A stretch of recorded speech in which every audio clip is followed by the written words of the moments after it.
दीपावली ख़त्म और अब हम करेंगे छठ की तैयारी। तो मैं हर साल की तरह दीपावली के एक दिन बाद निकलती हूँ मुंबई के लिए। तो अब दीपावली ख़त्म, अब मेरे मुंबई जाने की तैयारी शुरू हो गई है। तो कल मुझे निकलना है, इसके लिए मुझे पैकिंग भी करना है। और आप यहाँ देखो कि मैं पहले सारे कपड़े अपने जो पहनना है मुझे, नहाए खाए, भैया दूज, पहला अर्घ, दूसरा अर्घ, खरना, तो उसका सब मैं पहले इकट्ठा करके रख लेती हूँ। और जो मुझे ज्वेलरी भी पहनना है, हार्ट सेट है, जो मुझे चूड़ी लहठी जो पहनना है, मैं सब पहले एक साइड रख देती हूँ। और सोच करके एक मैंने लिस्ट तैयार कर लिया है, उसमें मैं टिक मारते रहूँगी और सोच समझ करके एक एक चीज़ को अभी मैं फाइनल पैक करने। तो फाइनल मेरा एक सूटकेस पैक हो गया, जिसमें एक साइड मैंने अपने कपड़े रखे जो मुझे पहनने थे छठ के अलावा, और दूसरे साइड मेरे हस्बैंड के कपड़े, और ये मेरा सूटकेस हो गया पैक। सूटकेस पैक करना भी बहुत झंझट का काम है और ऐसा लगता है कि कुछ छूट तो नहीं रहा, कोई ज़रूरी मतलब सामान से मतलब कपड़े से कि क्या ले जाऊँ क्या नहीं ले जाऊँ। और मैं बहुत कम दिनों के लिए जा रही थी इस बार, तो मुझे बहुत ही प्रॉब्लम हो रहा था।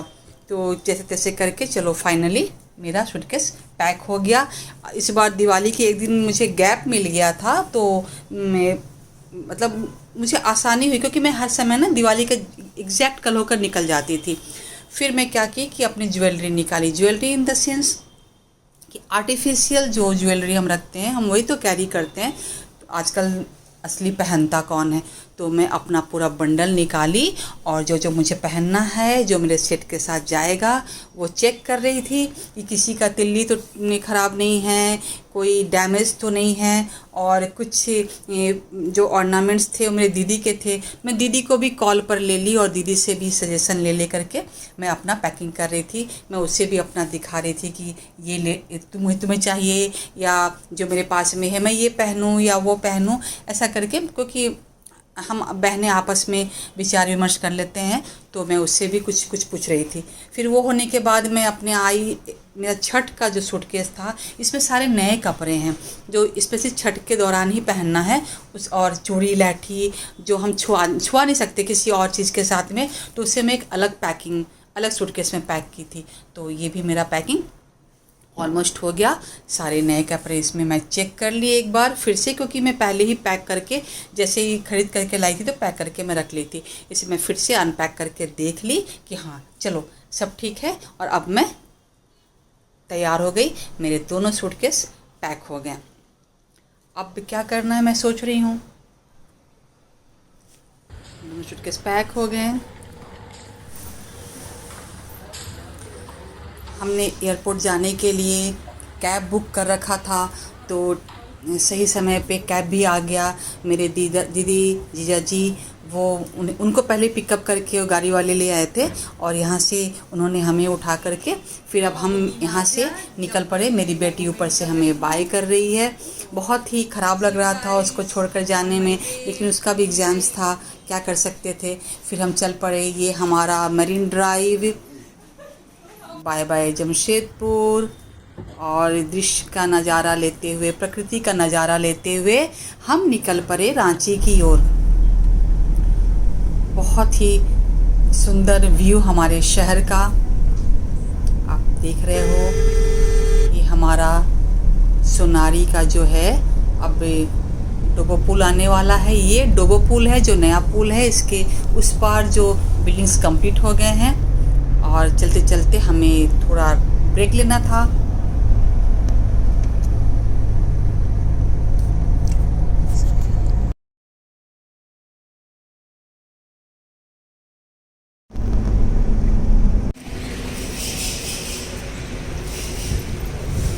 क्या पीना है, चाय?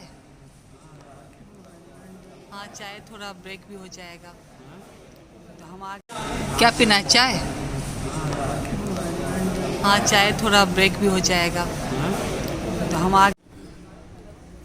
चाय पी लिए और वापस एयरपोर्ट को जाने को तैयार।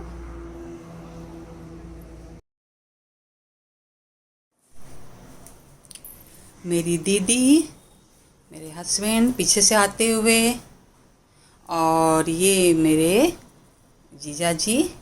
अब हम लोग चल पड़े एयरपोर्ट की ओर।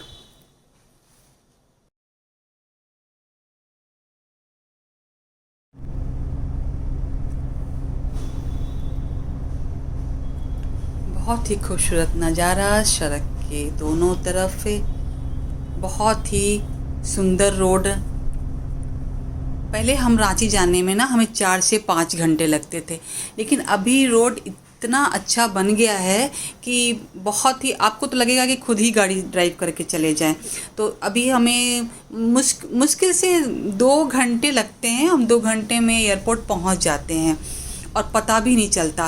पहले बहुत ही थकाने वाला रास्ता होता था, लेकिन अब भी जमशेदपुर और रांची में कोई फ़र्क नहीं महसूस होता है, और कहीं भी जाने के लिए आदमी सोचना नहीं पड़ता है कि अच्छा रांची जाना है, ऐसा नहीं लगता। फिर हम आगे ड्राइविंग करते हुए, हमारा आ गया ये रांची का एयरपोर्ट। हम पहुंच गए, टाइम पे पहुंच गए। फिर हमने चेक इन भी कर लिया। चेक इन के साथ में थोड़ी देर बाद हम बोर्डिंग करते हुए, और बोर्डिंग के बाद ये हम लोग अब रेडी हैं उड़ने के लिए, मुंबई के लिए। मेरे हस्बैंड, दीदी, मैं और जीजा जी को दूसरा सीट मिल गया था। और हम इस समय बहुत एक्साइटेड थे, क्योंकि हम मम्मी डैडी, भाई भाभी, अपनी भतीजियों से मिलने जा रहे थे। मेरी छोटी बेटी भी वहाँ पे आ गई थी, तो हम बहुत ही एक्साइटेड थे। और उतना ही एक्साइटेड वहाँ पे भी लोग थे हमसे मिलने के लिए, हमारे आने का वेट हो रहा था। तो बहुत ही वहाँ जाकर ये करना वो करना, ये बातें करते हुए मैं और दीदी चले जा रहे थे। और टाइम पे मुंबई भी हम लैंड कर गए। मुंबई देखिए कितना सुंदर लग रहा है ना, ऊपर से ऐसा लग रहा है कि धरती पे सितारे आ गए हैं। ये मुंबई का एयरपोर्ट।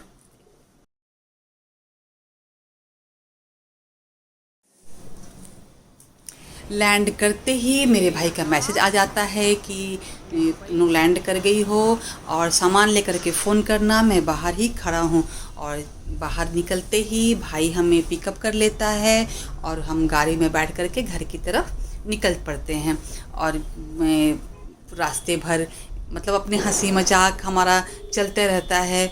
और मैं ये जो समय होता है ना छठ का, सबसे ही मतलब बहुत ही एक्साइटेड मोमेंट होता है हमें मायके आने का। और जैसे मैं वहाँ पहुँचती हूँ, भाई से मिलती हूँ। भाई से वहाँ स्टेशन पर ठीक से स्टेशन एयरपोर्ट पर ठीक से मिली नहीं थी। यहाँ पे आई तो मेरी भतीजियाँ, मेरी बेटी नीचे आ गई थी हमें लेने के लिए। ये मेरी बड़ी भतीजी जान, मेरी छोटी बेटी, वो शर्मा रही है कैमरा से। घर पहुंच करके मम्मी से मिलती हूँ, और मम्मी से मिलने में मेरे हस्बैंड आ रहे हैं, तो मैं देख रही हूँ यार ये क्या वो रंगोली पे चढ़े जा रहे हैं। लेकिन कुछ हुआ नहीं। मम्मी को प्रणाम की। फिर अंदर से मेरी भाभी आती है, कि हम अंदर जा रहे हैं। मैं उससे मिलती हूँ। ये मेरी भाभी प्यारी सी सुंदर सी। फिर मेरे डैडी खुशी खुशी आ रहे हैं कि मेरी बेटी आ गई, मेरी बेटी आ गई, ये बोल कर के बहुत खुश हैं।